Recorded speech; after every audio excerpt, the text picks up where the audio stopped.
Welcome to this month's Regional Transportation Advisory Council meeting. Just going to go through the guidelines. As you may have noticed, all participants will join this meeting with muted microphones. If you can, please rename yourself to include your first name, last name, and affiliation, should you have one. To participate in the discussion during this meeting, please select the raise hand function. Depending on the version of Zoom that you have, this can be found in a few different locations. It can be found at the bottom bar at the bottom of your screen. You can be possibly found by clicking on the reactions button on the bar at the bottom of your screen, or under the participants window, also found at the bottom of your screen. If you are calling into this meeting, you can use *9 to raise your hand and *6 to unmute yourself. And if you have any sort of technical difficulties, you can contact me, Matt Archer, either via the chat box at marcher@ctps.org or at 857-702-3708. And with that, I will toss it over to you, Scott. Thanks, Matt. Well, I guess we'll just start with introductions. So I'll start with myself. I'm Scott Zadakis. I'm the Vice Chair of the Regional Transportation Advisory Committee. And I will just go in order of how I see everybody. So Matt, you're at the top, but I think you've already introduced yourself. But go with that. But Matt Archer, MPO staff. Okay. And Sandy. Yeah, thanks, Scott. Sandy Johnson, also with MPO staff, and I'll be presenting momentarily. Ariel. Hi, everyone. Ariel Patterson, MPO staff. I will be presenting with Sandy. And Len. Leonard Diggins, Chair, and I'm representing the MBTA Rider Oversight Committee. David. Hi, David Montgomery, Town of Needham. If you can hear me, I'm sorry, I'm just using a new device here. And Paul. Hey, Paul Christner, MPO staff. I was just here for the first part to see Sandy and Ariel's presentation because I worked with them on the project last year. Great. And John Seward. John Seward, Move Mass. John McQueen. John McQueen, Walk Boston. Laura Weiner. Laura Weiner, Watertown Planning Department. Fred. Fred Mosley, American Council for Engineering Companies. Skylar. Skylar Larrabee, Boston Society of Architects. Anna Christina. Anna Christina Fregoso, Boston Society of Civil Engineers. Chris. Chris Porter, Massachusetts Bicycle Coalition. Andrew. Andy Rieker, City of Cambridge, in the Community Development Department, also known as Planning, and I'm in the Environment and Transportation Planning Division. Matthew. Matthew Peterson, I'm not sure. It says connecting, so maybe we'll skip that one for now. Barry. Barry Steinberg. Barry, I believe Barry does not have a microphone, unfortunately. Oh, okay. We'll note that he's here, though. Okay. Is there anyone I missed? I don't see anyone. I think that's it. Okay, so first off, we have Sandy Johnson and Ariel Patterson, who are MPO staff, and they'll be presenting and discussing the findings of the FY20 UPWP study, or the discussions of the findings in this particular study, which is on estimating trip generation rates.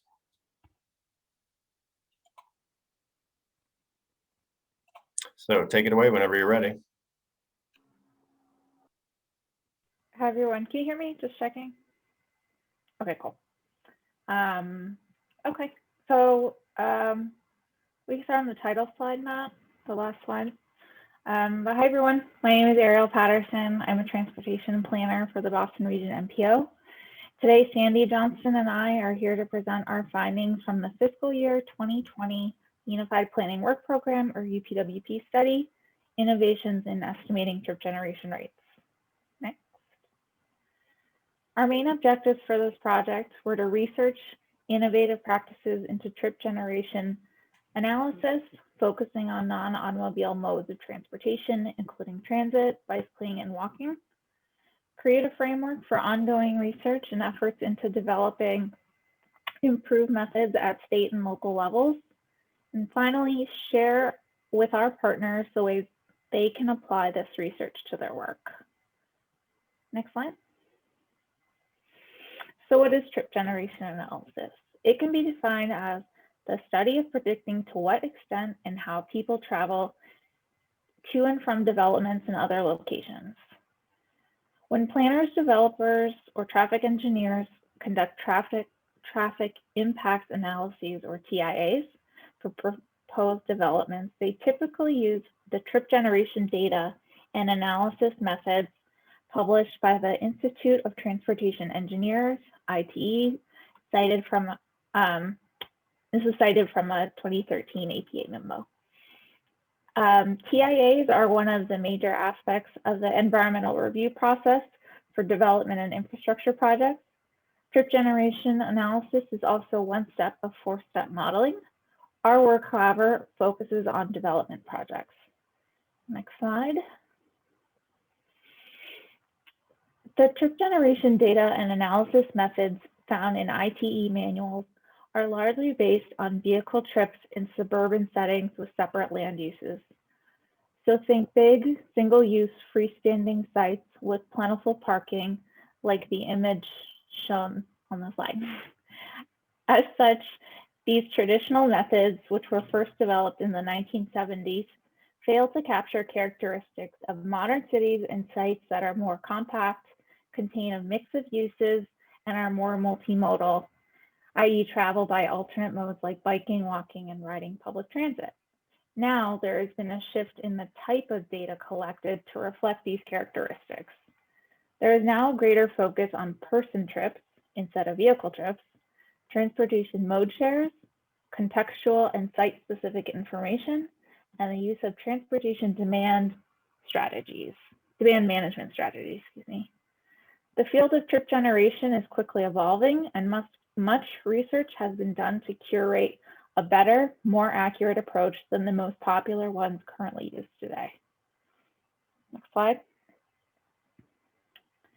At CTPS, there is a FY 2021 UPWP study to examine the applicability of ITE rates to the Boston region that our colleague Drashti Joshi in the modeling group is currently working on. And I can put a link to Drashti's work scope in the chat at the end of the presentation. Next, MAPC has been collecting and analyzing before and after data from recently completed development projects to assess ITE rates. MAPC has been working with MassDOT to submit statewide data to ITE. MassDOT has funded a study of technology to monitor person trip activity at developments and create custom trip generation rates specific to certain land uses in Massachusetts. As of November 2020, a principal investigator was expected to be named shortly, but I haven't heard any updates on that one. And finally, ongoing information sharing with adjacent statewide projects and municipalities interested in improving their trip generation rate analysis methods. MPO staff participate in biweekly meetings with all of those stakeholders. I'll turn to Sandy. All right, thanks, Ariel. Could we progress to the next slide, please? So our research found that approaches to improving trip generation estimates can be classified broadly into two camps, with no identifiable consensus as to which is better, both having advantages and drawbacks. But both represent an improvement over the straightforward ITE-based approach that's been common for the last several decades. Let's dig into both. The first approach can be said to adjust the ITE rates using a model. Several exist based both on national and local data, And you can, of course, find more detail in the report to achieve better outcomes. The second approach creates new trip generation estimates out of locally observed entrance and exit data, and sometimes other sources such as the census. For the most part, both approaches rely on estimating person trips and then applying estimates of modal splits, measuring how people travel by mode from other data sources rather than specifically modeling trips by each mode. None of these approaches is perfect, but they represent a significant improvement over previous iterations that primarily analyzed and therefore favored personal single occupancy vehicle travel. Next slide, please. So the approach of adjusting trip generation rates using other data to achieve greater accuracy, particularly with regard to non-single occupancy vehicle travel, is probably the most common improvement to the standard ITE rates. This approach uses data observed at mixed-use developments and/or more urbanized areas where non-single occupancy vehicle travel is greater, and sometimes data such as from other sources such as the census or an MPO travel survey to adjust the IT rates and establish expectations for person trips and mode splits. We understand from our interviews that this approach is in fairly common use here in Massachusetts, including in the city of Boston. The great advantage of this approach is that the methods are fairly well established. The EPA has promulgated an open source model known as the MXD for mixed use development model, based on data from mixed use developments around the country nearly a decade ago, and that fits easily into standard planning and engineering practice. Consulting firms have also built sophisticated but proprietary tools for clients on both the development and review sides that they can use to gain even more accuracy. Next slide, please. All right, so Montgomery County, Maryland, just outside of Washington, D.C., makes an interesting case study for the adjustment method for several reasons, not just because Ariel is from there. First, the county is known nationwide for its robust and rigorous county-wide planning processes. Second, Montgomery County contains a wide variety of land use patterns, from highly urbanized areas such as Silver Spring and Bethesda to a legally protected agricultural belt. Finally, and perhaps most importantly, county planning staff have extensively documented their development and review practices, policies, and methods, including trip generation analysis, in planning journals and the like. We were also able to interview Eric Gray, who's a transportation planning supervisor with the county. Given the importance of robust planning practices to Montgomery County and the diversity of land use patterns, the county deemed it important to come up with a trip generation process that would accurately reflect that diversity. And Matt, if you could click the slide ahead so that it shows us the graphic, that would be great. And then there's one more. There we go. The process that they have developed is explained on the slide. Like most adjustment approaches, it relies on combining ITE rates and local assumptions about mode splits in particular areas to develop ultimate trip generation estimates by mode. This method has found robust local support, but county staff are still exploring ways to further improve, including possibly developing a method based entirely on locally observed data, such as the one that is used by neighboring Washington, D.C. All right, next slide, please. One more click. All right, so the second broad approach we identified for improving trip generation rates is what we're calling creation of new rates. Basically, a jurisdiction gathers enough data within its own borders that it can use that data to build a model or use existing developments as proxies for the effect of new ones. Click ahead, please. As you can see from our selection of case studies, New York City, San Francisco, Cambridge, and Washington, D.C., this is mainly a process employed by large, dense, and wealthy jurisdictions with robust planning departments and significant amounts of new development. The richness and quality of this type of data cannot be beaten, but it is very money and resource intensive to collect and requires significant local planning capacity. It's also a considerable break from traditional ITE-based practices, so some jurisdictions may run into resistance from some stakeholders entrenched in the existing methods. Next slide, please. So one of the most interesting examples of this approach to replacing ITE trip generation rates entirely, one that illustrates both the quality of the data that this method produces and the immense complexity involved, is right here in the Boston region in Cambridge. Since 1992, Cambridge has been collecting data on trips and mode splits to and from major developments, particularly for commercial or office developments. Developments above a certain size or that have applied for a change in use are required to submit Planning and Transportation Demand Management, or PTDM, plans to the city. This covers about 45% of Cambridge's workforce, with a heavy concentration in the Kendall area, which, as we all know, has been growing very rapidly. After 20 years of data collection, in the last few years, Cambridge planners have been able to mostly substitute entirely locally collected data in place of census and ITE data in their development review efforts.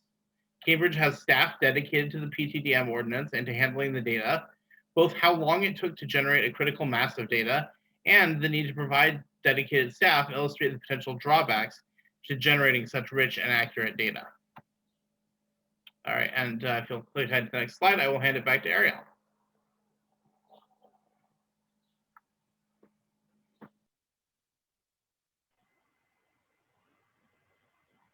Okay, sorry about that.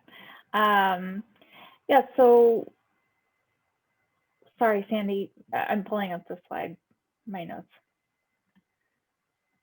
Yeah, so I'll just say, so part of this project, we got a great response, both from local planners and from out of state.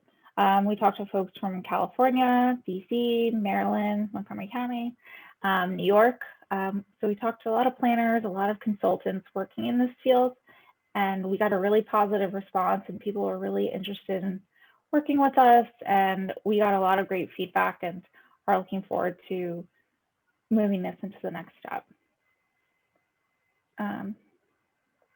Yes, thank you, Sandy. So we can go to the next slide. Sandy, I'm going to hand it back to you for this one. Yes, sure. Cool. Yeah, so we just wanted to share a few of the key insights that we had heard from some of these folks that add to the rest of the information in this presentation and report. Our interviewees were all eager to share and to spread best practices, but also aware of the complexities and challenges involved in a field with such stakes and a complex entrenched standard method. Within the MPO region, we did find an acute awareness that because of the number of municipalities in the Boston area, the development review process, including transportation review, can feel fragmented and overly complex. MassDOT's unified approach to projects that are large enough to trigger review under the Massachusetts Environmental Protection Act, or MEPA, does mitigate this to some extent, but it's still a challenge for developers working on multiple smaller projects, as well as for municipal planners. Some municipalities within the region feel like they would like to improve their practices, but do not have the capacity and are looking for regional scale leadership and assistance. All right, and Ariel, I believe you're going to finish us off. I am. So this research will inform and support several ongoing and upcoming efforts in the region to improve the trip generation analysis across all modes of transportation. Regarding the collaborative project with MAPC and MassDOT, CTPS modelers are analyzing data from 29 developments to verify accuracy of ITE trip generation rates. One of their project goals is to develop a database based on state-specific data from a wide range of project types and land use classifications to analyze new developments more accurately than existing methods. We established a really good network too, with in-state and out-of-state planners, and look forward to more information sharing, especially as more and more cities develop their locally calibrated tools. Although out of scope for the project, we noted the increasing number of local and statewide policy measures, such as limiting parking supply, that support and supplement trip generation methodologies across the US. We hope to revisit this topic in a future study at CTPS. In more recent news, the proposed Trip Generation Part 2 project made it onto the staff recommended list of projects for the FY 2022 UPWP. The UPWP committee suggested we look into the linkages between lab spaces, employment density, and trip generation for this Part 2 project. The MPO board will vote on the final list of projects in the coming months. And finally, regarding the direction of trip generation analysis overall, a 2016 ITE white paper says it best. A revised methodology is particularly needed for a proper analysis of sites in urban or mixed-use settings where access by bike, transit, and walk are significant. Person trips and associated mode splits and vehicle occupancies are needed to explain variations in travel between different land uses as well as similar land uses in different built environment contexts. And that concludes our presentation. Thank you so much. And are there any questions?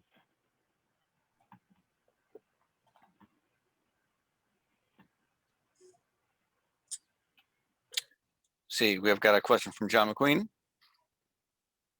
Good afternoon, and thank you, Sandy. Thank you, Ariel. Question in terms of is the Massachusetts data matched, let's say, by the non-Massachusetts data? And if it doesn't, or regardless, what weight is given in our model to the non-Massachusetts data that's collected? Yeah, that's a great question. So it's not quite as simple as Massachusetts data and non-Massachusetts data. It's more, there's not one model. Part of the problem, right? There's not one model that people use. Currently, MassDOT has this contract out to develop a model, but even then, it's not going to be the only trip generation model out there. The city of Boston is experimenting with different things for different projects that they're running, and Cambridge has their own modeling approaches that they use. So it's still a little bit fragmented, and in fact, that might not be a bad thing because the differences in geography and built environment across the state are such that one model may not actually be able to handle it all that well. So really, Boston is looking, it's more of a kind of peer municipality or area sharing kind of a model. Boston is looking to other core cities rather than to a statewide model, if that makes sense. Like Boston is looking to verify its data with reference to, I don't know, San Francisco or New York City, more so than data generated in Lowell, for example. Okay, I mean, that makes sense. It's just, yeah, because I would doubt that the Cambridge portion of it really mirrors Lowell, Framingham, or some of the other growing in already built environments. Right, so that's the trick, is to find which built environment in terms of its characteristics of the built environment, in terms of transit access, is like to which. And you need to, ideally, you'd try to build a model that would reflect some of that. Okay, thank you. So it looks like Skylar, I think, was next in line.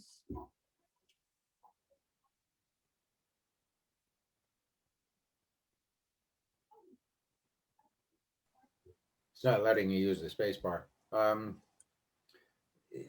have no doubt that there is plenty of room for improvement in this kind of analysis, because the experience I've had with it in the past has always seemed crude at best. And that leads me to ask you if there has been any comparison between this process done the old way and the more advanced techniques here, and if there's some summary of the subtleties that are brought forth by doing it the new and improved way.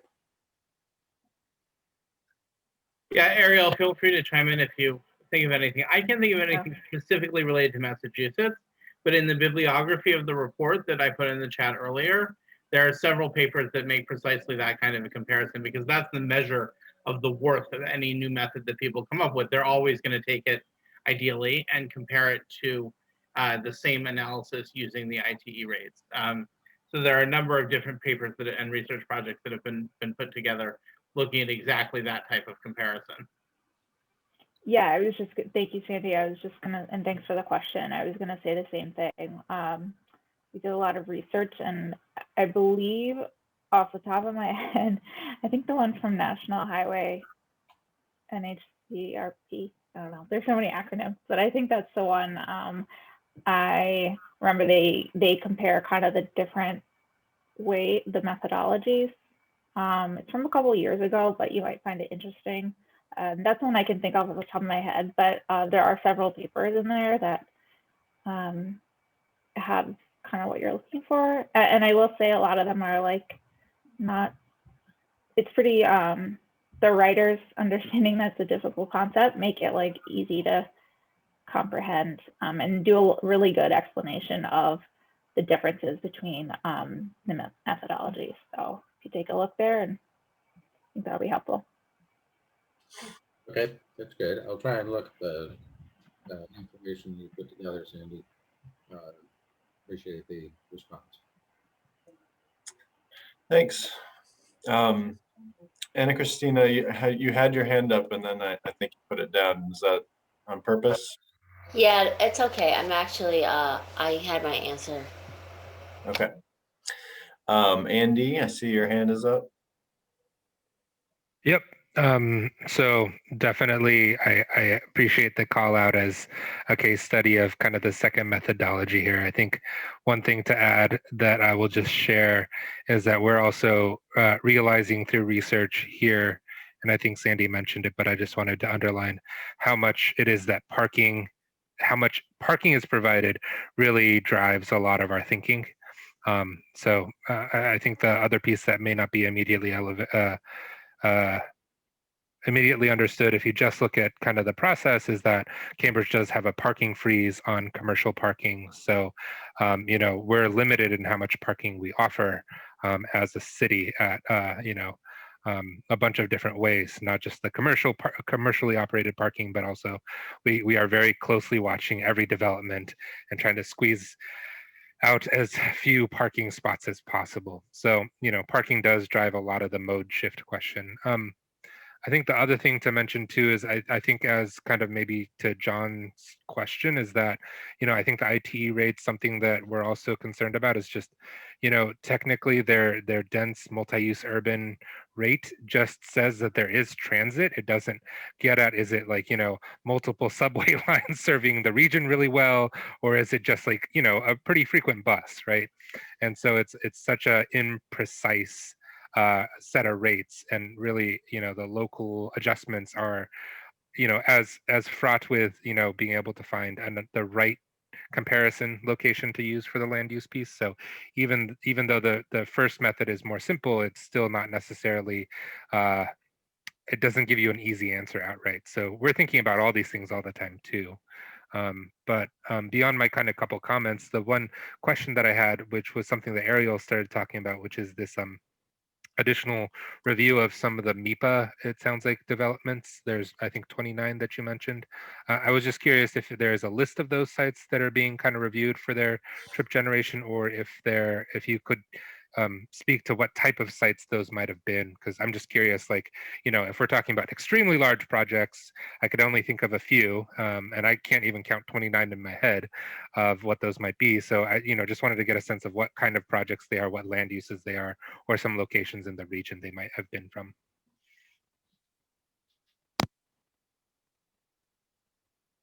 Go ahead, Ariel, if you have it. Okay, yeah. Please jump in, Sandy. But I know, so that list of 29 developments, that's part of Joshi, our colleague's ongoing UPWP study. I personally don't have the list. I'm not sure if it's available right now.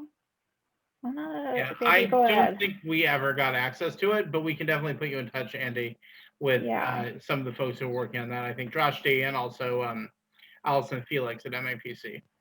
Okay. And thank you, Andy, for chiming in about Cambridge's parking stuff.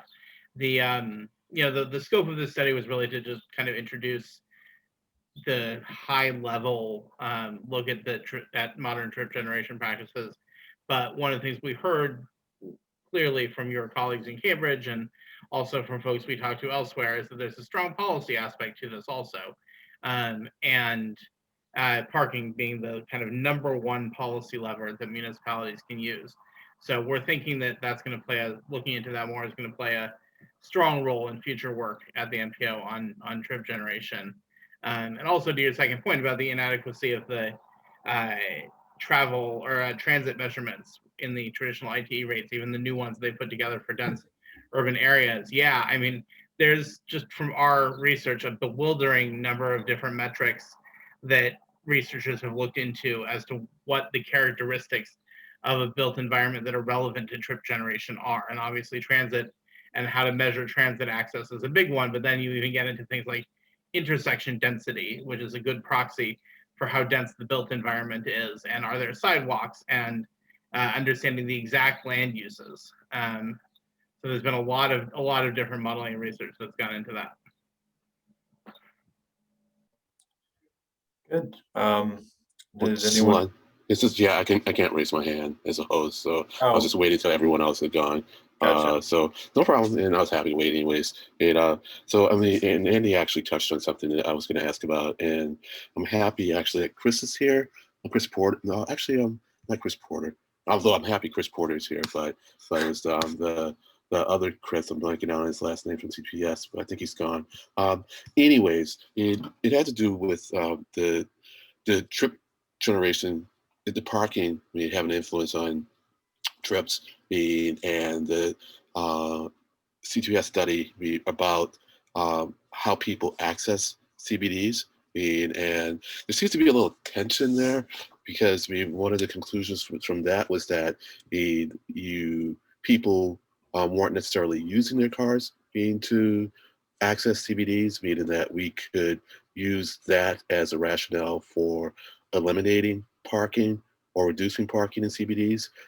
But if we're saying that for the in most situations we see parking as something that generates trips, then we might have a hard time making the argument to businesses that we can reduce the parking. See what I'm getting at? Yeah, I mean, I don't see quite the conflict, because if people need to get somewhere, then parking is a policy lever that can be pulled. If people still need to get somewhere, they'll get somewhere by other modes, right? And parking itself is not generative of. I think this is where we need to understand the difference between person trips and vehicle trips, right? And the core problem with the original ITE rates, and they've mitigated this over the last 10, 15 years, was that they really only dealt with vehicle trips. They were only concerned with understanding vehicle trips. And that's not how people travel, right? The ways that people choose to travel, especially in a dense urban area, are highly influenced by the availability of transit, the availability of safe biking and walking infrastructure, and other policy choices that municipalities and other actors who control the transportation system make. So it's determining where the person trips going to and from an area are going and coming from, and how many of those can really be made to be flexible. And this gets into realms of land use. It gets into realms of housing policy, right? It becomes very quickly very, very complex. All right. So I have some other questions to ask, but I see Andy's hand went up. So I think Andy wants to chime in on this. So I'm going to stop and. Yeah, Len, you read my mind. I think the other thing that the ITE is clearly not great at is just the I don't want to call them commute trips, but they're not great at estimating how many people actually walk somewhere when they're at their workplace, or even if they are at home, right? Like, they're just not great at estimating those things that people do in urban locations. So even just kind of sticking to the traditional ITE method, if you are talking about a business district, the ITE rates will not get at the things that cities are concerned about nowadays, which is, safe walking and cycling infrastructure. And it's not a great tool to get at understanding what the actual activity is. So even then, right, like, I do kind of understand what you're talking about with some tension there about providing parking versus not providing parking. But if we're trying to have that conversation about what the street should look like, the ITE rates shouldn't be helping us try to figure that out. It's just one small bit of information about a development project that we would want to keep. So yeah, I could see there's the tension, but I think similar to what Sandy's saying, like, I kind of feel like it wouldn't really drive us to think more about how that actually changes the street or not. Okay. All right. Well, I'll certainly pursue this with you some more, Andy, because partly I need to have a good answer to these questions when, if/when we push things in Arlington towards less parking. And so I'll just move on for now. So on page 10, you had mentioned that, or there was well, you say that the MIT has been collecting and analyzing before and after data from recently completed projects to assess the ITE rates. And is there a reference to that in the bibliography? I scanned it quickly. I didn't see that. Anyone? One second. I'm Looking opening it what up. you were asking. Yeah, no problem. You said page 10? Yeah. Which one? Sorry, can you repeat what you were asking the question about? It says that MAPC has been collecting and analyzing before and after data from recently completed projects to assess the ITE rates. Mm. Yeah, I don't think they've published anything on that yet. Okay, all right. Because I'm kind of curious, as you know, I'm all about the before and after. So anytime someone's done some kind of before and after studies, like I'm all over that. So okay, I'll ask someone at MAPC about that. And so also just below that, I think a couple dots below that, MassDOT has funded study of technology to monitor person trip activity. So Len, just real quick. So I was gonna, the same comment applies to that question too. So the contacts, again, this is part of Josh's thing that's, I don't think it's publicly available, but on page, where am I, 37 of 37 in the report, we have the list of the person you want to contact at MAPC, as well as the folks at MassDOT. Okay. Yeah, and they are like super nice and friendly, and I'm sure they'll be able to provide you with a ton of material. So. Okay. All right. So I'm kind of scrolling through my notes here. So excuse me, Scott, if you see someone raising their hand, just let them go. Let's see. I have a lot of notes I'm scrolling through. I'm not going to ask them all. Go ahead, Scott. Sorry. No, go ahead, Matt. I was going to say, it looks like Laura has a question. Yeah, I was going to say the same thing. So. Just what you were saying about the MAPC data, Sandy. I know they did that kind of data collection about residential, but have they done it on other uses besides residential? Yeah, so Allison Felix has this bi-weekly working group that she's convened that has representatives from MassDOT, MAPC, CTPS, maybe a couple of other folks who attend regularly. And Ariel and I were going when we were working on this work, and now Drashti is going. She was also going before us because she's doing a lot more modeling work. And I know that they've compiled a whole bunch of data from a wide variety of developments. I know that they got the commercial data from Kendall from Cambridge, and they've also compiled data from the trip. I forget what it's called, but the state has a program for employers that have over 1,000 employees that I think they call ride sharing. Maybe Scott probably knows more about this than I do. Yeah, it's the ride share regulation. Yeah, it's basically like a TDM, a pretty modest TDM regulation. They're required to mitigate the car trips or try and reduce the car trips, but they're required to report. DEP rideshare regulation. They're required to submit reports on an annual or semi-annual basis, and so she pulled together the data from that as well as some other MEPA filings that MassDOT pulled together. Okay, so it's kind of in process, you're saying? That is my understanding, but I haven't talked to Allison about it for several months. Okay, and also you've referred to the Drashti study. Can you just explain exactly what that is? I put the scope in the chat earlier. Oh, right, I didn't. That's a federal fiscal year 2021 UPWP study. So it's currently going on right now. And this was actually at the original MPO presentation when we talked about the study. She presented right after us. But if what we were doing was the conceptual work, kind of a very high level review of where the trip generation field is in a way that's supposed to be comprehensible to both ourselves and other people who are not specialists in it, what Drashti is doing is much more modeling based. She's like really digging into the data and trying to figure out how to represent this better in the MPO's travel demand model. Specifically about parking? No, it's Also? all No. trip generation. I'm sure. All for trip parking- generation. Yeah. Right. I don't know how much she's dealing with parking. I imagine she's looking into that at least somewhat, since Yeah. it has repeatedly come up as a, the key factor. They're very related. Yes, yes. But it's all trip generation. Okay. Okay, good. I'll keep my eyes out for that. Thank you. Yeah. So I found out what I was looking for, and I mean, I think Ariel's last answer about me talk to the MassDOT person is going to apply. But I just want to point this out because I'm so excited about this. And it's on page 30. Is MassDOT's public-private development unit has funded a study of the use of camera and machine learning to monitor person trip activity at developments and potentially create an application with some custom trip, blah, blah, blah. That's interesting.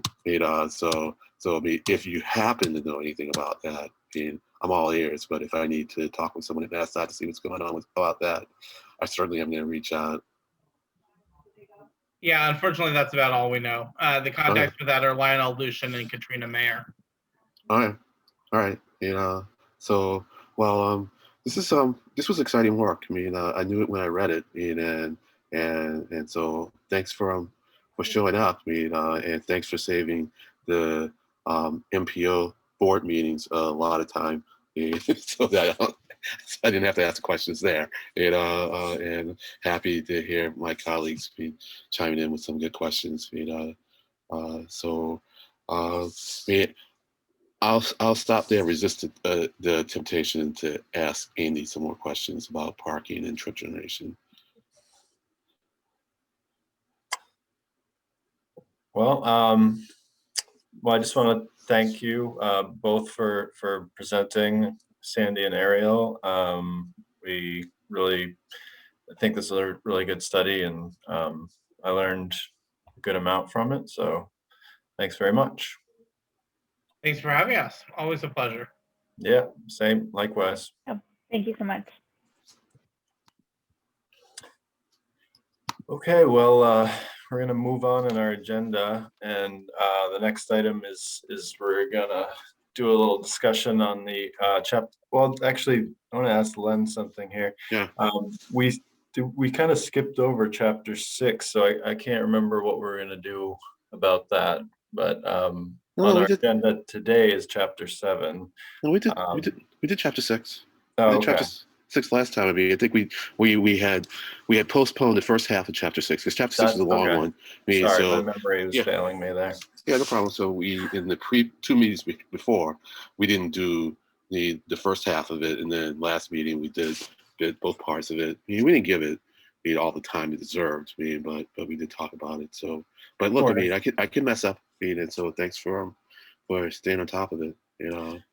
Okay, well, so we're gonna talk about chapter 7, which is basically kind of an overview on the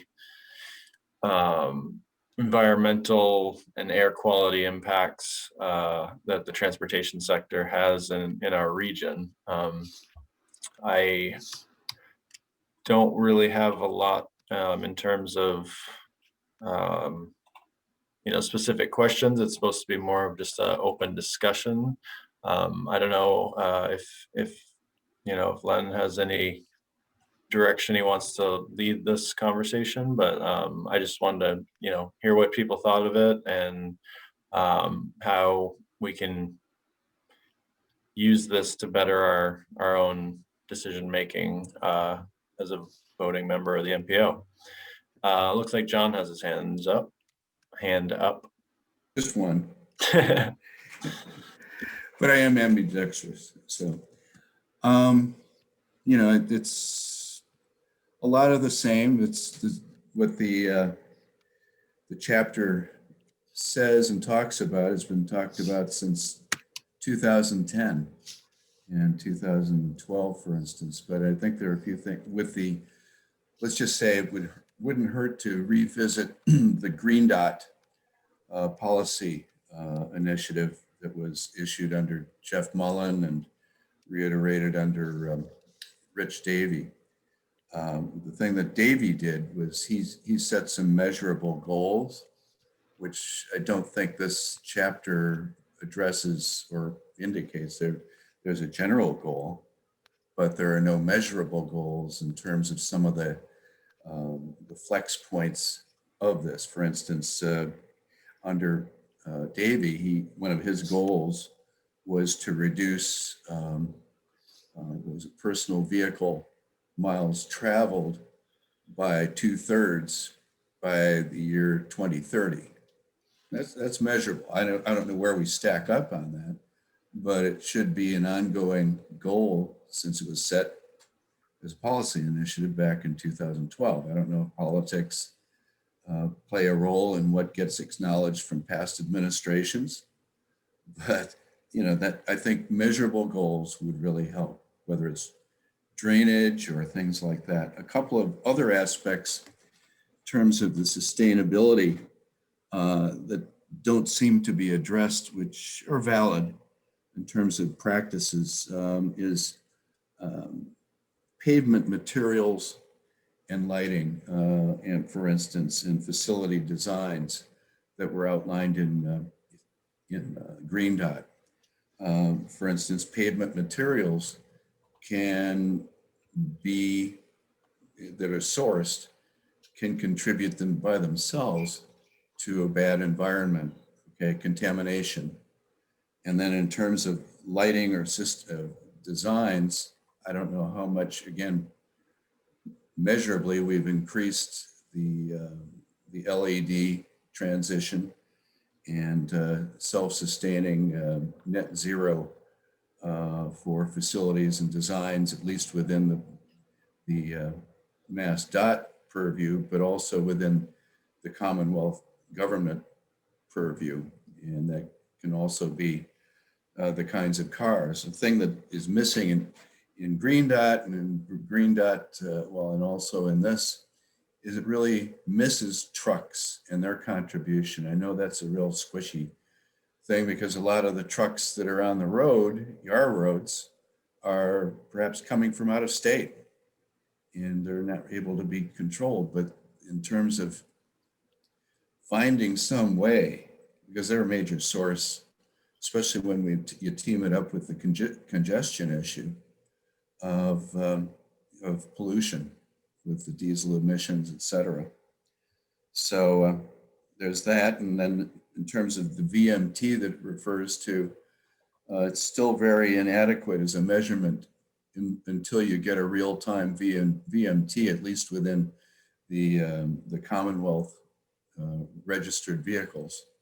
It's not currently on an annual basis versus more or less real time and real location. So that's an issue I know with privacy and such like that the legislators are up against, but they haven't optimized it as data collecting, nor as potentially a tool to reduce congestion or steer congestion, steer away from congestion. So those are my thoughts.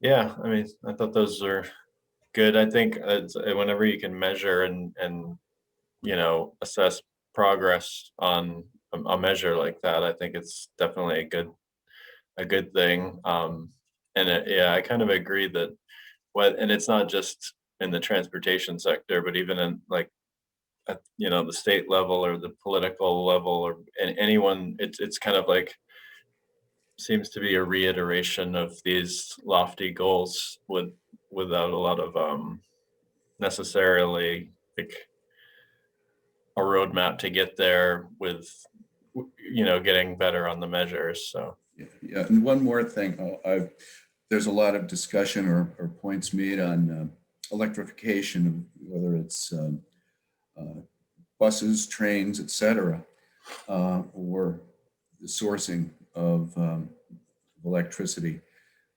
That should go a little farther upstream too, in terms of control. The production of the electricity may have its own environmental impacts, and they should potentially put a measure, I guess, against the reducing the impacts upstream or reducing the reliance, let's say, of pollution producing electricity. Thanks. It looks like Anna Christina has her hand up. Hi, can you hear me okay? Yep. I just had some quick things I wanted to point out. I'm not sure if it's totally relevant to what John was just discussing, but as far as the state is concerned, there's 16 bills right now on the table that are backing anything that is, resilient or sustainable or moves us towards net zero. And that will come to municipalities. It'll trickle down in the form of low interest rates for loans and stuff like that. The other thing I wanted to make you aware of is there is the Envision program, and I know a lot of people are pushing that right now, and that does take care of a lot of things as far as congestion. What it does is it asks for any ongoing project that you source locally as possible, and that reduces the amount of trips and the amount of trucks that you have bringing in stuff. So there's just that. I just wanted to input that. That's it. Thanks, Anna Christina. Andy, it looks like you have a question or comment. Yeah, no. So I think this chapter was interesting as I was going through.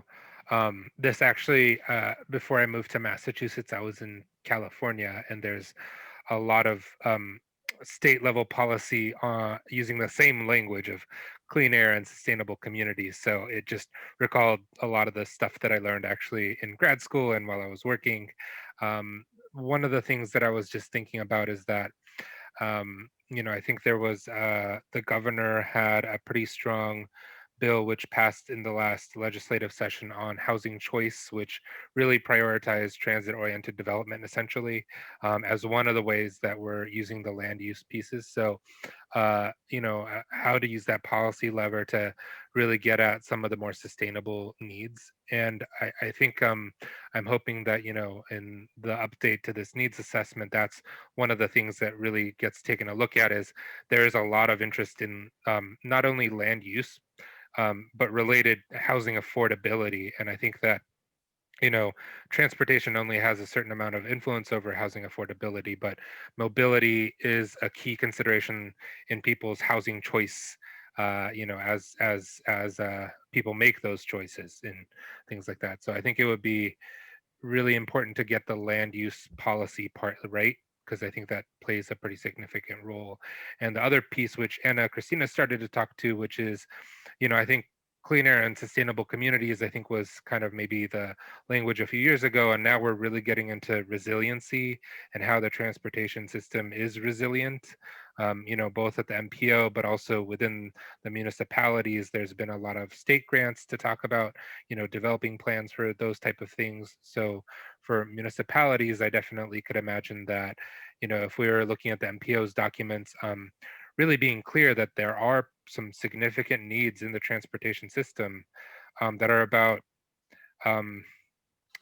maybe rethinking our roadways in new ways. And so, it'd be good to have a clear accounting of that in the needs assessment as well, of maybe this is a new chapter, a new topic within this chapter or another chapter, but that's clearly something that we're all thinking of. And resiliency doesn't necessarily mean engineering a solution that will resolve all the problems. It potentially is forming community groups that can respond in an emergency is something that cities are thinking about. So, the fact is in Cambridge, we have a lot of disconnected communities and not necessarily organizations that could respond if we have, street flooding, for example, or storm surge events. Like we don't have necessarily those organizations that could do that. So, there's a mobility piece of that, which is, is the system there? But there's also a piece of, is our community even resilient? There's a more broader question. So being clear that those are things that are going on separate from the transportation system that may interact with it in the future. So. Thanks. That's a good point. Hopefully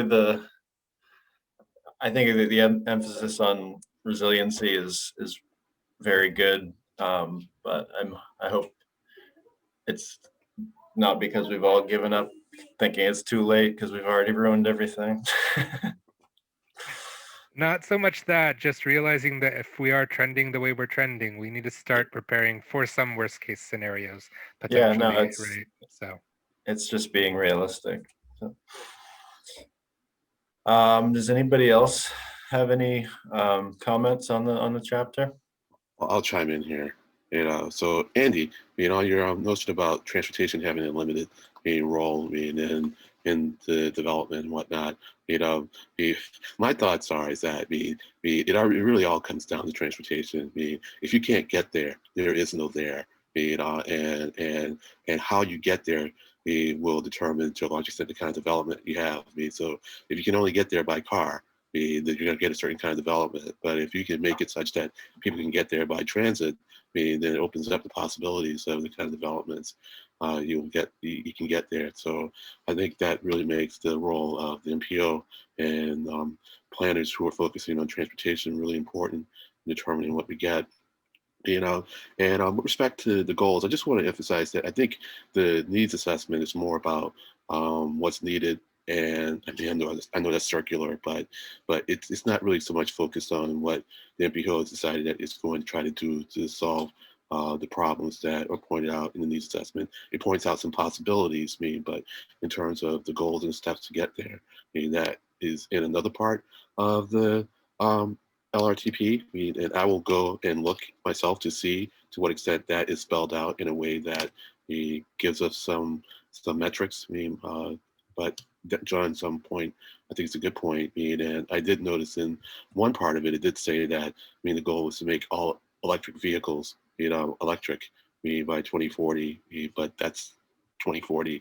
And your point could be, well, what are you going to do? Can you indicate that you're getting there some way in 2030, 2025, 2030, 2035?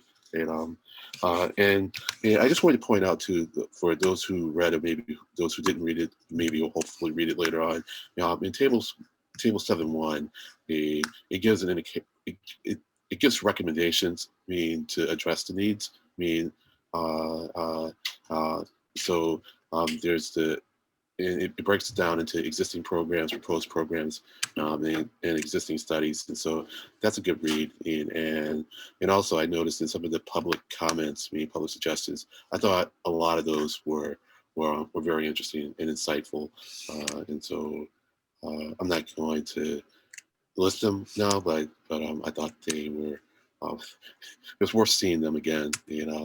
So I think that's it for me on this section. Well, I actually have a question for anyone who might be able to answer it. When there's just this sentence like minimize the life cycle costs of all newly constructed homes and buildings, what does that mean? Anyone know? Yes, I do know what a life cycle. Life cycle cost is not only when you source the material and you use it in the design for what its intended purposes. I'm trying to think, say you're building a water facility plant and you have a lot of metals and different steels, things like that. What you want to do is you want to know what the cost is for its lifetime, meaning it'll probably fatigue out within a given 75 to 100 years. And then after that, you need to have a plan of what to do with that material. So you recycle it. So you get that life cycle cost is actually, I don't want to sound like Trump, but the number actually, it gets more positive if you can show that the cost that you're putting up front is going to last longer and turn into something else. Does that make sense? I kind of get it, but I think I'm just being slow. So thank you. I'll ponder what you said, and it'll sink in eventually. I'll try to find some better material that explains it better for me. Yeah, okay. Actually, the other thing you should consider when you hear life cycle costs and all this push, I've actually desperately tried with several manufacturers are pretty good, but to try and actually get a cost is really hard from them. They don't want to do it because they're worried about their image as far as being purchased as a product. It's very strange. Interesting. Thank you. That was insightful. Something I may not have picked up if I just looked it up myself. So I'm seeing a couple of hands. Scott. Yeah, I think Skylar was up first. Thank you. Yes, I believe I was. And with regard to that life cycle costing question, one of the things that is ignored completely, almost completely, is the value of recycling buildings. This isn't what I was actually going to talk about, but I want to respond to that. The renovation and rehabilitation of existing buildings is an important way to address life cycle costing because of the embedded energy in buildings that already exist. There's an enormous amount of energy that's put into a building when it's built, and it's you can almost say it's a crime to tear down a building just to build another one. If you can do anything at all to rehab the existing building and make it suitable to the new purpose, it really should be considered very carefully. Getting around to what I wanted to talk about, the notion of vehicle miles traveled, reduced that to by 230%, I think it was. That's going to take providing alternatives, because I look at it from my own personal point of view, which of course is not the right way to look at things, but it's what I've got. And most of my vehicle miles traveled have recently been going to Maine and back, getting the words properly recorded. And otherwise, I'm doing a little bit of driving around locally. I was happy to see that the proposal for Amtrak included running the Northeaster all the way up to Bangor, because that would make it so that I could take the train up there. It's personal reasons that I'm having to go up there frequently, twice a month. And I'd much rather take the train up there, which would reduce my vehicle miles traveled a great deal. The electrical aspects of electrification of cars and trains and all that, I just wanted to echo John McQueen's comment about upstream, and we need to deal with the state of Maine and their reluctance to allow Canadian power, which is quite green because it's mostly hydropower, to get here. We're being hamstrung by a sister state, and that just seems silly. There was also a comment about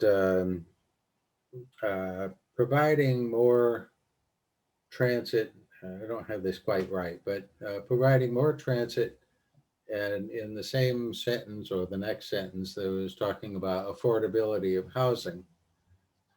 Those things don't actually work.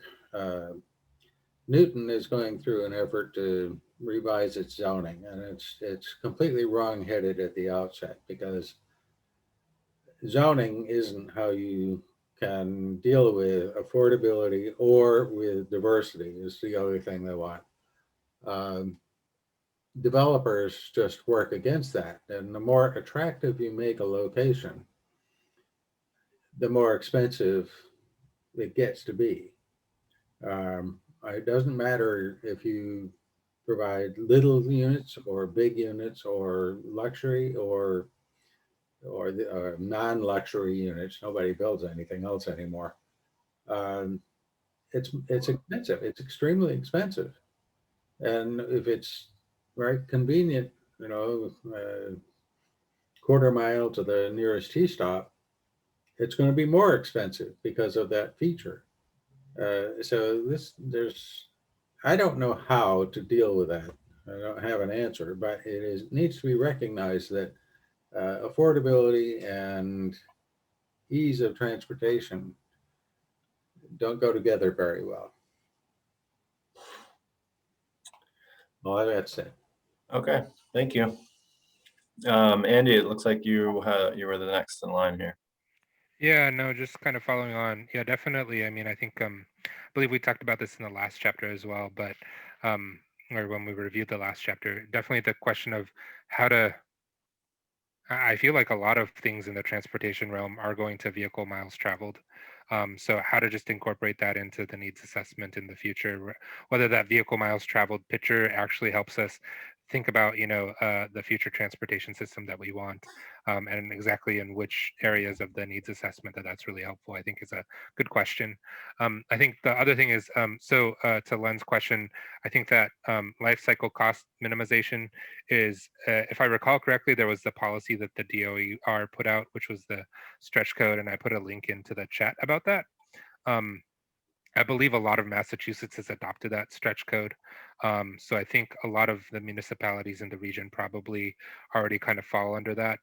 But I believe there's been other stuff going on. I know Cambridge were pursuing the concept of a net zero transportation study. And honestly, right now, it's more just getting a baseline on greenhouse gas emissions, but that's rather than the building side, which is what the stretch code is for, looking at the transportation piece and whether that influences maybe the MPO's thinking as well, and taking stock of where GHG emissions are coming from and thinking about how, at the very least, maybe just memorializing that they've studied it and kind of put it in easy to understand ways that municipalities and other actors in the region can think about it.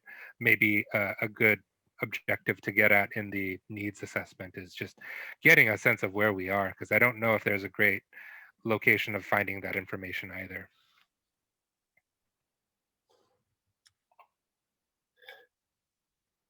Okay, should anybody else have anything else? Sorry, I thought I'd seen some other hands up. I guess they came down. Yeah. All right. So, look, me, Skylar, I mean, I appreciate what you said, and I if I didn't say directly, I was certainly implying that having the ability to get there by transit would make it accessible by more people, and the implication was that maybe more kinds of people, more affordable. Whether or not it makes things, well, let's say it makes things less affordable because now there's more demand for it, which certainly has changed the characteristic. And I guess my point is that availability, how you make something accessible, and which is transportation, will have an impact on what you can do there, and who can get there. But yeah, affordability is a big issue, and how we try to address that and how we try to use transportation to do it is important. So I'm going to stop because I see Matthew Peterson hand up. Yeah, so I just wanted to briefly say, and I think that, I represent Transit Matters, and so like, well, I guess something that we always think about when we think about transit and accessibility is that it's really important to provide convenient transit access all over a region, because it enables people to access jobs that may be in places that are outside of the normal place. It enables to access educational and recreational opportunities that are in different places. And so I think this is actually a very strong argument for kind of having a very robust kind of everywhere to everywhere network that allows you to not have places that are inaccessible to those without cars. And I think that's something that is good for society, I think, separate from other situations, but I think can also help spread out housing demand as well across places. Because there's a lot of places within the Boston region, some of which are cheaper and some of which are more expensive. And if you have better transit all over the place, it no longer creates the kind of a hyper amenity of good transit if you have a much more broader distribution of good transit. Yep, definitely agree with that. And so the only other thing I will add is that I was really curious about this VMT and emissions data browser, but it seems like the link's broken. And so I'll ask about that. Well, actually, I guess it's reported here. Mr. Archer, might you report that to your colleagues? That link is broken, and if they restore it, let me know. Because it seems like it's an interesting thing. I will do that right now. All right, thank you. So I'll stop. Yeah, I think that's gonna be it for me. So I don't think I'll come back in for any more comments, but I think I see Anna's hand up and Christina's hand up. Hey, go ahead, Anna. Yeah, Christina? I'm sorry. That's it. I meant to hit lower hand. Can you hear me okay? Yeah. Yeah, okay.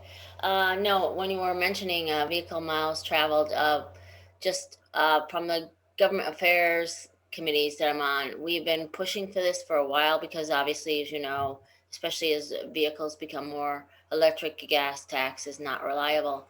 But the thing with the vehicle miles traveled that we've come up against is it's going to have to be federal. So there's all kinds of problems. I love vehicle miles traveled, but it's going to have to be a federal program because you can't divide the money for the municipality because you have through traffic in some towns. Nobody stops in them, but you know they're using the roads. So how do you divide that money up? That's a big issue, and that's it. I just wanted to mention that. That's good. Appreciate that insight. Matthew, did you have another question or comment? No, doesn't look like it. John. Yeah, hi. Back to the vehicle miles traveled. I realize that there's, the breakage from out of state travelers and such like that, but at least what you would have if you had it within the Commonwealth registered vehicles, you'd have a much better handle on vehicle miles traveled than you do right now. And it would be much more immediate, and it doesn't need to, it's already been used in some states, and they seem to do pretty well with it. So it doesn't need to be a federally adopted program, which just wouldn't ever happen, I'm sure. I agree. And it would be a massive improvement for the Commonwealth from both a planning standpoint in terms of road usage and degradation of locations, for instance, to anticipate degradation and reconstruction or remediation, but also in terms of sourcing revenue, as you mentioned, with the proliferation increasing of electric vehicles. They weigh about the same as regular vehicles. So in terms of degradation, you're not going to be getting the revenue to put against the costs for the road construction and reconstruction. So it's going to be much better for the Commonwealth if we were able to have that. And you can also benchmark it against the annual inspection reports and things like that. And you can maybe do a little bit of a municipality adjuster based on the annual inspections and the vehicle miles traveled that you're able to get from that. But that has breakage too, because that's out of state. It doesn't track out of state travel like Skylar's to Maine. So anyway, electronic real-time vehicle miles traveled, I think it has a huge advantage from many aspects. We have the political will and courage to do it. This is one reason we need a gas tax and a tax on electric vehicles that would be measured by mileage. The gas tax should be measured by mileage as far as that goes.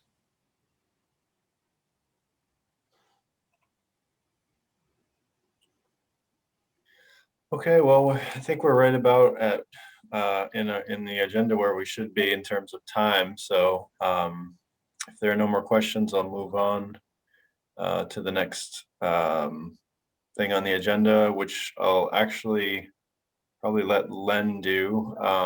It's a discussion of just our next meeting and the guests that we are planning to have.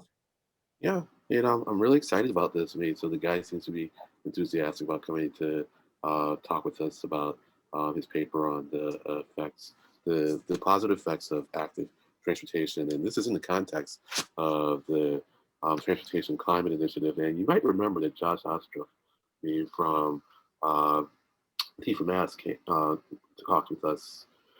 It's probably in 2019, and so it's a big deal, and and it certainly, I think, will influence how we fund some projects in the Commonwealth. And whether we do that with MPO money, I think is to be decided. Maybe I think it can give us some guidance as to the kind of projects that we push for. So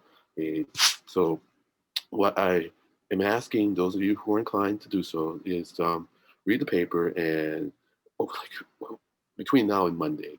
And if there are questions or things that you would like for the guests to discuss with us, let me know what those are, because I'm going to contact the guests early next week and to give some guidance as to how to interact with us. And so that's all I ask. And generally with papers like this, especially when they're like the hard core sciences, I suggest that you read the abstract introduction and then the discussion. Skip the methods or the methodology and read the results if you're really interested. In this one, I think the methods are very interesting and worthy of reading. And you can go to discussion and then back up to the results if you want. But I think it's a fairly accessible paper, and certainly I enjoyed reading it. So that's all I have to say about that. If anyone has any questions or comments, I'm all ears. John? Yeah, I'd like to underscore the positivity, I guess, including Matthew's upcoming presentation. And more specifically, one of the things he does talk about is the mortality impact of active transportation. And it clearly shows from his, from what he's shown, or from what he's written about, that there's a link between active transportation and a lower mortality.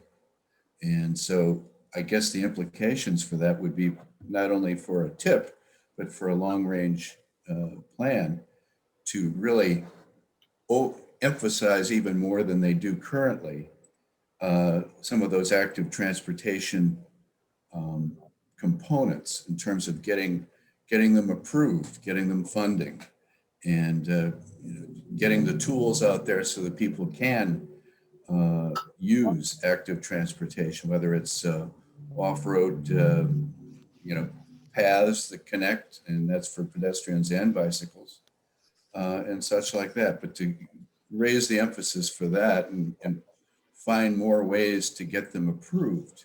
Sometimes they languish in MIPA or things like that. And that's all I have to say. But I think the implications are almost immediate for those two aspects. Yeah. One interesting thing that did point out, and I think we really have to focus on this too, is that there does seem to be equity issue though with the distribution of these paths. And so, or these kind of the infrastructure that allows for the use of active transportation. And so we're really gonna have to work on that to make sure that everyone gets to do more active transportation, and we need to build out more infrastructure, especially in the inner core, inner cities. Then that should be a big emphasis. To that point, and I agree, Len. But I think that's one of the things that would fall under the overall umbrella of increasing the equity aspect and finding the solutions. And it may not be the multi-use path, for instance, off-road, but it may be creating more safe environments, bigger, broader sidewalks and walkability, or safer bicycle facilities that may not be off-road paths, but within on-road, for instance, increasing the on-road footprint for the active transportation in some of the equity challenged areas. Different solution. Thanks. So like I said, any suggestions or any questions or something, anything you want to pass along to me and to pass along to the host, the guest, let me know anything that's not in the paper that you'd like for this person to discuss, because I'll probably push him to say, okay, well, what are some of the things that you didn't include in the paper that you wanted to, or what have you learned since writing the paper that you think would be interesting? So I welcome that. And like I said, if you get it to me like Monday afternoon or something, I'll probably contact the person on Tuesday if I'm not too exhausted after I'll done a discussion at town meeting. Oh, you're cutting out. I will contact him on Tuesday. So if you can get me your insights or questions or suggestions by Monday, that'd be great. You hear me better now? Oh, yeah. Okay, great. Sorry about that. No. Okay. So that's all I have on that. All right, well, keeping with the same person here, the next thing on the agenda is the chair report. Yeah, so I guess we've had a couple of meetings since our last one. There are lots of some work programs, some reports. They're all good. Nothing really pops out. And that's not to say they're not worth discussing, but nothing's really popping out for me to bring to your attention now. The only thing I really want to bring to folks' attention is the draft tip is out, and as you may have noticed, is that we're not having Matt Genova talk with us, because the decision was that, well, we're not really programming anything in this tip, so why bring him to discuss that? But it's going to be up to Chris Porter to determine whether or not we have a 3C meeting to discuss the tip and whether we want to make a statement about the tip. There are things we can say about the situation that led to why we have nothing to spend this year. But if Chris is here and he wants to chime in on that now, he can. If he wants to make a decision later about whether or not we're going to have a 3C meeting, then he can get in touch with us when he wants, and we'll go with what he wants to do. Yeah, I don't have an opinion on that right now, Len. I'll have to get back to you on that. Okay, fine. Sorry, Len, if I could just cut in for 1 second. Sure. Because if the advisory council is going to submit a formal letter to Matt Genova, it would need to be done before the next advisory council meeting. So we would need to make the decision to whether we have the meeting or not to give the 3C Documents Committee meeting the power is not quite the right word here, but the authority to draft a letter and submit it on behalf of the advisory council without having it go through the next meeting. All right. So I guess that would be the motion that someone could then second. I know you can't make the motion, Matt. I'm just saying, and I can't make the motion, and Scott can't make the motion. So someone else would have to make the motion, that's what we do, then second it, then we have a discussion, and then a vote.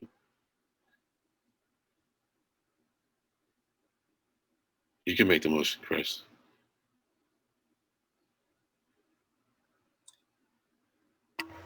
Is the motion just to table the discussion? Because Well, the motion would be to authorize the 3C committee to write a letter on behalf of RTAC and submit it without bringing it back to the full committee for approval. Second. Oh, I can't do that. That would be I'll make the motion then. All right.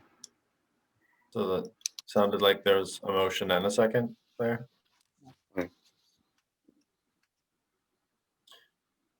I guess I would just wonder what the letter's gonna be about. I mean, have we developed comments of any kind already? Or maybe we should see the letter before it goes out? Just by email? Well, I didn't have anything in mind at this point. I mean, if we did a letter, would the purpose be to say, we're sorry, we don't have any money to spend this year? Yeah. No, I would not bother with that. Right. I see a question in the chat here from John McQueen. Is the draft tip amendment 6? Really, the draft tip is, to put it in very broad terms, it's more like it's actually the amendment 5, which programs a number of new community connections programs prior to being programmed in the 2022 to 26 tip. So really, Len is not exaggerating when he says that this, in terms of discretionary target funding, the upcoming tip does not account for any new projects because it will be accounted for in the current tip through amendments.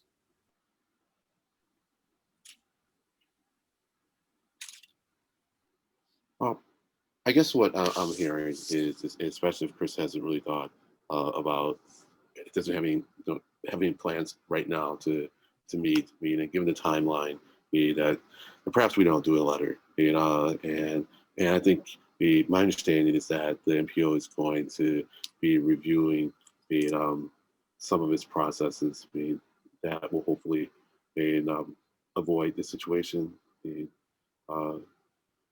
Maybe not next, avoid the situation eventually. And we'll have a chance to chime in on that.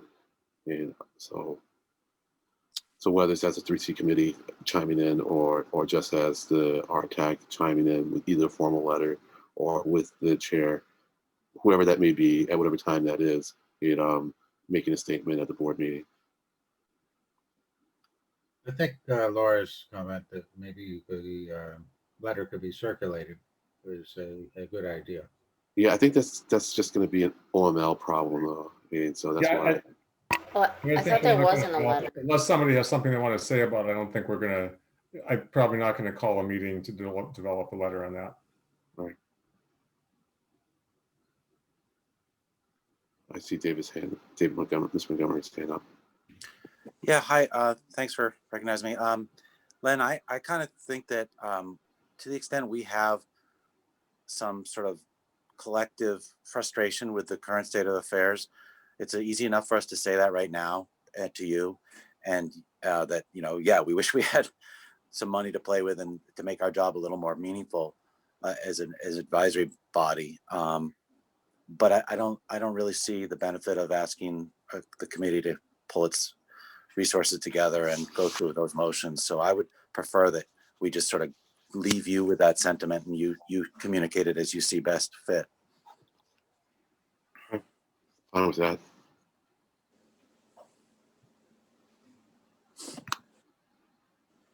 All right. Okay.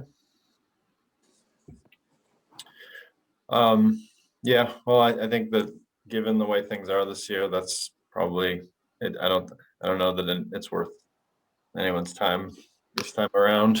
Hopefully things will be different soon.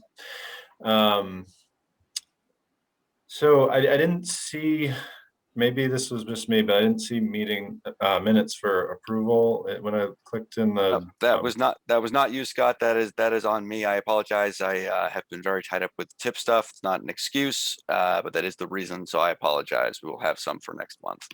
Okay, great. I just wanted to double check, make sure I wasn't missing it somewhere. If I may, Matt Archer, yes. Amendment 6 was due on April 27th to be issued, but they postponed it.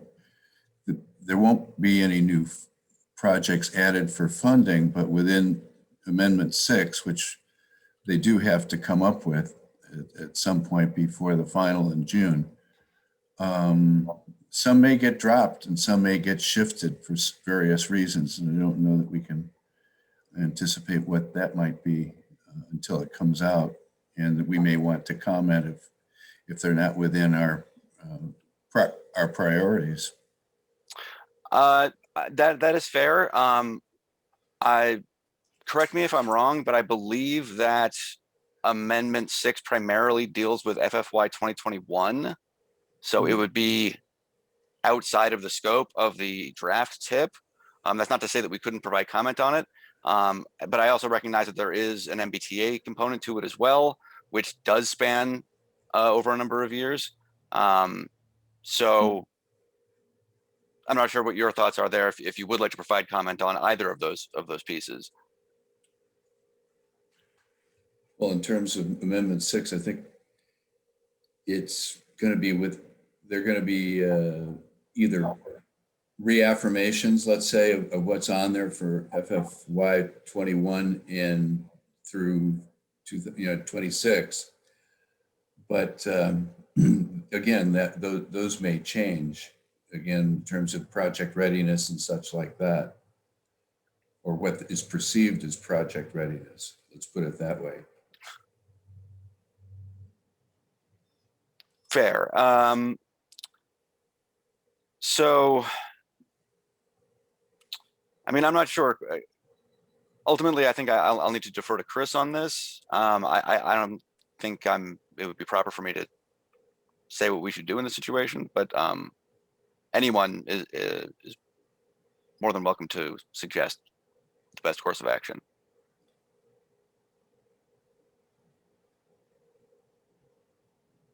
Or not. Well, okay, well, okay, well, just fine. I was waiting to see the person going to say something. And so I'm sorry, I got distracted. I sort of missed the question.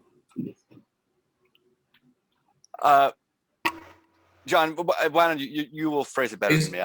Well, basically, I think we should see what comes out in the Amendment 6 tip, which is due any time now, and see if it's, if there's anything in there that's commentable and a real change from what we would do. And again, it's not going to be adding projects. It may shift some earlier or later, and those may be things that we'd want to comment depending on what they are. I don't know. I mean, again, it depends on what they come up with, but they have to come up with it before June.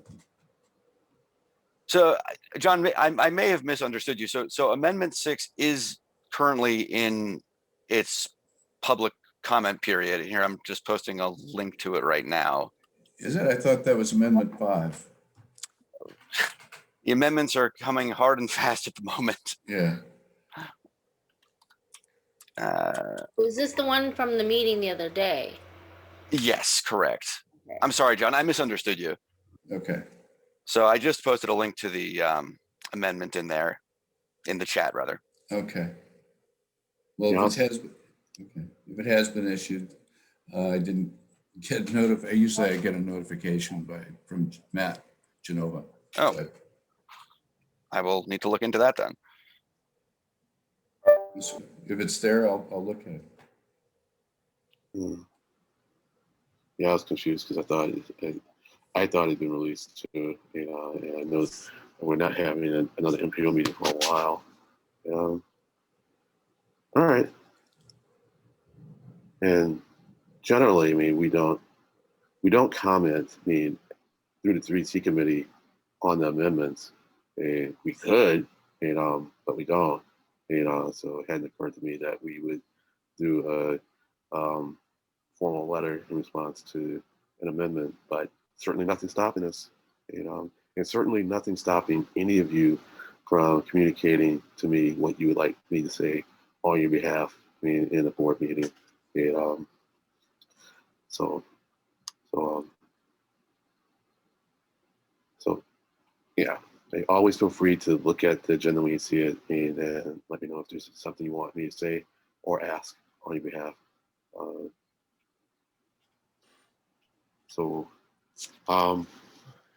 That's it for me. Yeah, I don't know if anybody has any announcements or any other things to add before we wrap this meeting up. Okay. Well, I guess in that case, can I get a motion to adjourn? Sure can. Motion to adjourn. Second. Second, okay. All right, well, any objections? Objections. Chapter 8 next month, read along with the paper. So all right. Get jump start on your reading. Yep, that's right. Thanks, Len. Sure. Bye, thank you. Bye-bye. Take care, guys. Thanks, everybody. We'll see you next time. Take care.